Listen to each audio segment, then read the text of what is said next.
Should COVID-19 restrictions be removed for people entering Canada? That one's hard. As I want people to be as safe as possible when they come here.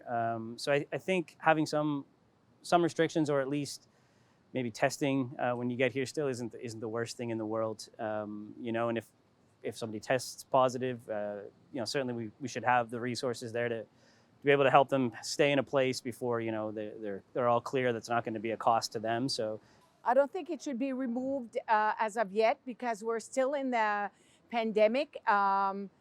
So anybody entering should have their vaccines, and anybody that goes out of Canada should also be checked on their way in.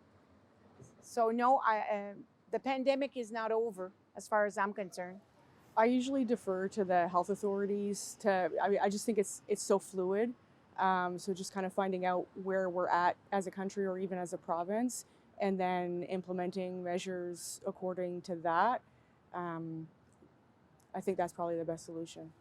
I think right where we are in the pandemic right now, where there's no extremely severe variant like there was in the beginning, and it's in Canada, it's in New Brunswick, it's all over the country, it's in the States, so I don't really see why we're restricting. We're not trying to keep it out anymore. So yeah, I think the strict restrictions don't need to be in place right now. I don't find it needs to be as strict as it used to be. I feel like as long as everybody keeps getting their boosters and is smart about what they're doing, I feel like it's fine. Again, like if you are traveling and you do think you have COVID, and if you are sick in that way, like maybe you don't need to go right then and there. But like if it is something that has to happen, just like taking your like safety measures, yeah. I don't think they should be removed for anyone. I think we need more. I have them. We're outside now, but we were just inside. I have an N95. I think everybody should be, masking. I was in favor of vaccine passports. So I don't see it as a big deal, to protect yourself and everyone else. So it's not terribly inconvenient. It's easy to do. No, because it's not completely gone, and I think we have to understand that, and we have to be very precautious with the standards that are here, and we have to really recognize that we should keep it that way until it's completely gone, and I think it's important to stay cautious of it.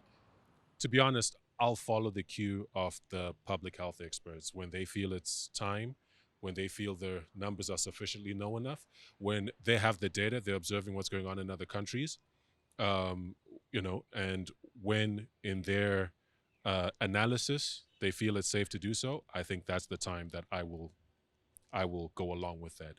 But while the measures are in place, I'm all for them. Why can we go to the SaskTel Center to a concert and we can't get on an airplane? I mean, to me, I can't see that that's science. That's just so.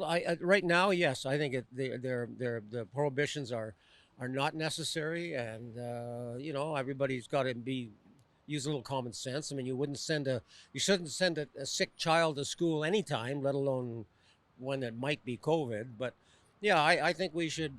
I don't see the science behind it now. Well, it happened to me several times because we are Snowbirds. So we always come back after 182 days. Yeah, we go to the States. Yeah, we go to Florida.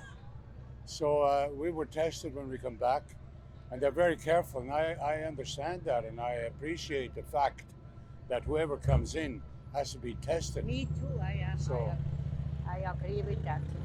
I'm okay with it. I purposely haven't traveled out of the country for this reason. I want to wait for everything to settle, but I have had friends and family that have, and they haven't had issues with it.